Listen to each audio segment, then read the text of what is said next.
विद्वता के उच्चासंधि के अधिकारी विद्वत समुदाय, राम कथा रूपी स्वाति बुंद कर शिक्षा तक धर्म प्रेमी श्रोता समाज, भक्तिमय करुणामय वात्सल्यमय ममता में हमारी माताएं बहनें तथा नन्हे मुन्ने बाल गोपाल, परम सौभाग्यजनक क्षण मानस महोत्सव प्रथम दिवस कि रात्रिकालीन वेला में हम और आप एक जगह एकत्रित होकर के उस परब्रह्म परात्पर ब्रह्मण आदि ब्रह्म अखिलेश्वर ब्रह्म श्रीमद् राघवेंद्र सरकार के आदर्श गुणों चरित्रों एवं कीर्तनों के विषय में गायन श्रवण और मनन करने जा रहे हैं। प्रस्तुत प्रसंग पूज्यपाद कविकुल दिवाकर संत शिरोमणि गोस्वामी तुलसीदास जी द्वारा विरचित सत्साहित्य श्रीमद् रामचरितमानस के प्रथम सोपान बालकांड से अवतरित है।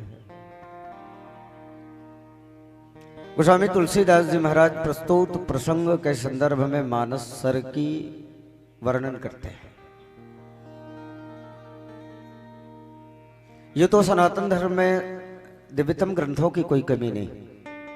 कुछ लोग इनकी गणना करते हैं कि हमारे सनातन धर्म की दिव्यता है कि 4 वेद है, 6 शास्त्र है, 18 पुराण है, 108 उपनिषद, 9 व्याकरण। लेकिन पूज्यपाद गोस्वामी तुलसीदास जी महाराज कहते हैं कि संत शेखर गोस्वामी तुलसीदास जी जिन्हें नायक बना करके श्रीमद् रामचरितमानस की संरचना करते हैं वो कौन है? तो बोले राम ब्रह्म परमार्थ रूपा विगत अकथ अनादि अनूपा। वेदांत का वर्णित ब्रह्म ही राम के रूप में अवतरित हुआ है। निवेदन आप सबसे कि श्रीमद् रामचरितमानस में वर्णित राम कोई ऐतिहासिक पुरुष नहीं। संत शेखर गोस्वामी तुलसीदास जी महाराज श्रीमद् रामचरितमानस प्रारंभिक मंगलाचरण में ही लिखते हैं कि राम जी हैं कौन? बोले यन माया वसवर्ति विश्वमखिलम ब्रह्मादि देवासुरा यत्सत्वाद भाति शकलौ रज्जौ यथा हेर भ्रम। बिनु पच्चले सुने बिन काना कर बिन कर्म करें विधिनाना आनंद रहित सकल रसभोगी बिन बानी बक्ता बड़ जोगी यस भात अलौकिक करनी महिमा जा सुजाई नहीं बरनी जही मि गावई वेद बुध जाहि धरई मुनि ध्यान और सोई दशरथ सुत भगत हित कौशलपति भगवान। पूज्यपाद गोस्वामी तुलसीदास जी महाराज श्रीमद् रामचरितमानस की दिव्यतम संरचना करते हैं। रामचरितमानस को संत शेखर गोस्वामी तुलसीदास जी ने गंगा कहा। मुद मंगल में संत समाजो जिमि जग जंगम तीर्थ राजो राम भगति जह सुर सरिधारा सरसई ब्रह्म प्रचार विचार प्रचारा बुद्धि निषेध में कलमलरनी कर्म कथा अभिनंदन वर्ण। फिर रामचरितमानस को सरयू कहा। फिर आगे राम कथा को मंदाकिनी कहा। राम कथा मंदाकिनी चित्रकूट चिच्चार। फिर आगे चलकर क्रमशः राम कथा को कामधेनु कहा। और रामधेनु कहने के बाद गोस्वामी तुलसीदास जी ने एक बात और कह दी कि राम कथा है क्या? बोले सरोवर है, मानस सर। ये भगवान की दिव्यतम कथा को संत शेखर गोस्वामी तुलसीदास जी महाराज हमारे बहुत करीब लाते हैं। एक तो गिरा ग्राम्य में गांव के सहज अक्षरों में लिखा, क्योंकि वेदवाणी में हमारा समस्त सनातन धर्म का दिव्यतम ग्रंथ था। हम और आप उनसे जुड़ नहीं पा रहे थे। पूज्यपाद गोस्वामी तुलसीदास जी ने इसे सरलीकृत किया और ग्राम्य गिरा में हिंदी भाषा में सहज अवधी भाषा में लिख करके हमें इनके नजदीक पहुंचा दिया, अर्थात हम वेद और वेदांत से जुड़ सके। संत शेखर गोस्वामी तुलसीदास जी ने इन्हें सरोवर कहा। वैसे वेद व्यास जी जो ग्रंथ लिखे हैं, वेद का व्यास किए हैं, वो सागर है। श्रीमद् रामचरितमानस को गोस्वामी तुलसीदास जी एक रूपक देते हैं कि ये मानस सर है, सरोवर है। और सरोवर में व्यक्ति जाकर के सहज स्नान कर सकता है और अपने आप को पवित्र कर सकता है। लेकिन पूज्यपाद गोस्वामी तुलसीदास जी ने कहा सरोवर में सरोवर के सारे गुण हैं। सरोवर में होनी क्या चाहिए? तो सबसे पहले सरोवर का जल गहरा हो, स्वच्छ हो, निर्मल हो, चारों ओर चाक चौबंद स्वच्छ घाट हो, ये सारी चीजें हैं इनमें। और व्यक्ति यहां जाकर के आसानी से भक्ति रूपी जल में स्नान कर सकता है। लेकिन कुछ कुछ लोगों के लिए यह कठिन भी है, आसान नहीं। और फिर गोस्वामी तुलसीदास जी ने लिखा किसके लिए बड़ा दुर्गम है ये? तो जे श्रद्धा संबल रहित, जिनके अंतःकरण में श्रद्धा नहीं है। फिर नहीं संतन कर साथ, संतों का सानिध्यता जिनके जीवन में नहीं है।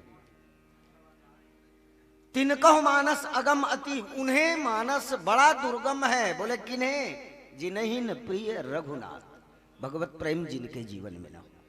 ये तीन बातें कही है प्रस्तुत दोहे में।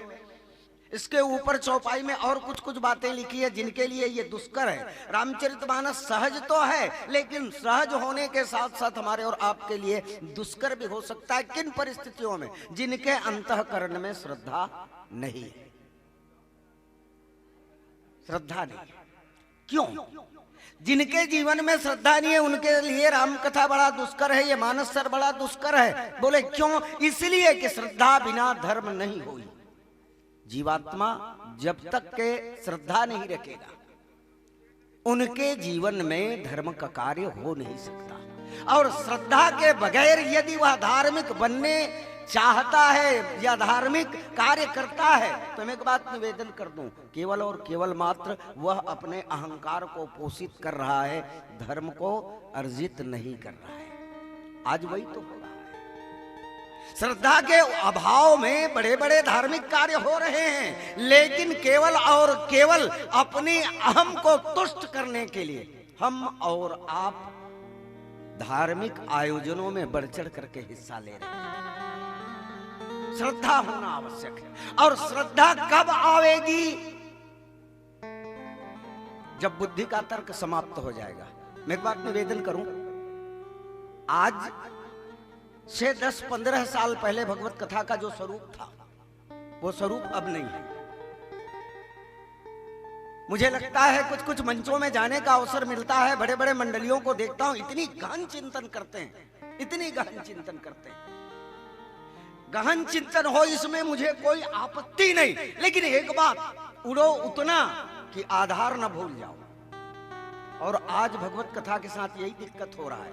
ऊंचाई तो इतना छू रहे हैं हम और आप, लेकिन आधार को भूल रहे हैं। आज से 8-10 साल पहले चिंतन कुछ और हुआ करती थी, और आज श्रीमद् रामचरितमानस के उन्हीं प्रसंगों पर चिंतन का केंद्र बदल गया है। एक बेर अभी एक हफ्ता पहले एक जन प्रसंग मिलेरी से जिनमें वो व्याख्यान देवत्री से, क्रोधवंत तब रावण लीन्हे सिरत बैठाई और चला गगनपथ आतुर भय रथ की न जाए। रावण सीता जी ला क्रोध में भर करके रथ में बैठा करके आकाश मार्ग से अपहरण करके लंकम ले गए। व्याख्याकार महोदय सीधा बोलने लगे इस दोहे का अर्थ और व्याख्यान देने लगे कि हमारी संस्कृति को मोह के द्वारा अपहृत हो रही है। यद्यपि ये बात यथार्थ है, हमारी संस्कृति का मोह रूपी रावण ने अपहरण किया, क्योंकि मोह दशमौलि तद्भ्रात अहंकार। रावण मोह है और सीता जी संस्कृति है, एक स्वरूप है उनका। लेकिन नए बच्चे जो भगवान की कथा से जुड़ना चाहते हैं उनको समझ में कहां आएगा? वो तो रामायण में अतके सुने हैं ना, कखरों कखरों से रावण सीता ला अपहरण करके ले गए करके। अब बोला का समझ में आई कि हम जो सुन बैठे हैं या पढ़ रहे हैं वो सत्य है कि वो व्याख्याकार महोदय बोल रहा है वो सत्य है? इसलिए हृदय में श्रद्धा पूर्वक भगवान की कथा को सुने, श्रद्धा हो। और वक्ता का धर्म भी यही है कि स्वयं को प्रतिष्ठित करने के लिए भगवान की कथा न कहें। आज तो बड़ा विचित्र हो गए, जौन भी कथें, जौन भी गाते हैं, जौन भी बजाते हैं, स्वयं को प्रतिष्ठित करने के लिए कह रहे हैं। लेकिन भगवत कथा का उद्देश्य ये होना चाहिए कि लोगों के अंतःकरण में भगवत सत्ता स्थापित हो, अर्थात आपके आयोजन के माध्यम से भगवत कथा वाचक वो भगवत कथा कहे कि लोगों के अंतःकरण में भगवान प्रतिष्ठित हो, न कि वक्ता प्रतिष्ठित हो। आज तो ना पूजबे रामायण होवा सुनेल जाबे तो काकर रामायण होवा थे, काकर रामायण होवा थे कथे, और वक्तक नाम लिए जाते बड़े आदर के साथ, फलानक रामायण होवा थे, ढेकानक रामायण होवा थे। अभी तक तो हमने यही सुना था कि गोस्वामी तुलसीदास जी की रामचरितमानस हो रही है, लेकिन आज वक्ता के नाम से मानस कथा भी करी है। काकर भागवत होवा थे तब महाराज के नाम सामने आ जाते, वेद व्यास जी महाराज किनारे पड़ गए। तो स्वयं को प्रतिष्ठित वक्ता न करे और श्रोता बिल्कुल श्रद्धा के साथ भगवान की कथा श्रवण करे। और इसलिए प्रथम ही मैं कही शिवचरित बूझा मरम तुम्हार, सूचि सेवक तुम राम के रहित समस्त विकार। भगवान गोस्वामी तुलसीदास जी महाराज को सबसे पहले राम को केंद्र में रख करके रामचरितमानस लिखना था, लेकिन रामचरितमानस के पहले शिवचरित्र लिखा। लोगों ने आपत्ति की, शीर्षक अलग है और लिख अलग रहे। तब गोस्वामी तुलसीदास जी ने कहा, जय श्रद्धा संभल रही। रामचरित को समझने के लिए सबसे पहले शिवचरित आवश्यक है। रामचरितमानस सेतु है और सेतु दो किनारों को जोड़ने का काम करती है। शैष और वैष्णव, आर्य और द्रविड़, उत्तर और दक्षिण, ये दोनों को जोड़ने का काम रामचरितमानस ने किया। और रामचरितमानस जिनके पास श्रद्धा नहीं है, श्रद्धा बिना धर्म नहीं होई, श्रद्धा के बिना धर्म नहीं हो सकता। और दूसरी बात, सात्विक श्रद्धा धेनु सुहाई, ये गाय है। सात्विक श्रद्धा गाय है और गाय जिनके चरण रज से स्वयं कन्हैया पवित्र होते हैं। इसलिए श्रद्धा, और श्रद्धा कब आएगी?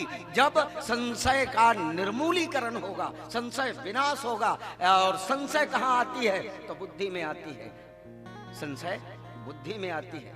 विचार के देवता ब्रह्मा, ब्रह्मा जी के पुत्र दक्ष, और दक्ष से जो पैदा होनी संतति, उनकी क्या नाम? सती। और सती जिज्ञासा, जिज्ञासा सती जब दक्ष के संस्कार में पड़ जाती है, एक दिन उनकी प्राण दक्ष के यज्ञ कुंड में समाप्त होते। पुनः जन्मी पार्वती तन पाई, फिर पार्वती के रूप में अचल श्रद्धा का परिचय देते हुए इस जगत में आई और भगवान शंकर से निवेदन की कि महाराज वो कथा जो अधूरी रह गई थी उन्हें पूरा करो। और तब भगवान शंकर ने कहा कि वो कथा जो सकल लोक हितकारी सोई पूछन शैल कुमारी। अनुसुईया माता ने सीता से कहा कि राम की कथा या भगवान की कथा कैसी है? सुन सीता तब नाम सुमरि नारी पतिव्रत करें, तो ही प्राण प्रिय राम कहूं कथा संसार हित। जिनमें जगत कल्याण करने का, त्रैलोक के कल्याण करने की ताकत है, वो भगवत कथा है। लेकिन सबसे पहले जीवन में श्रद्धा हो, तब भगवत कथा उतर आएगी या मानस सर के किनारे हम पहुंच पाएंगे। पुनः चर्चा मिलेंगे, लेकिन उससे पहले एक भजन के साथ जुड़ते हैं। बोल दे रजे रामचंद्र की जय।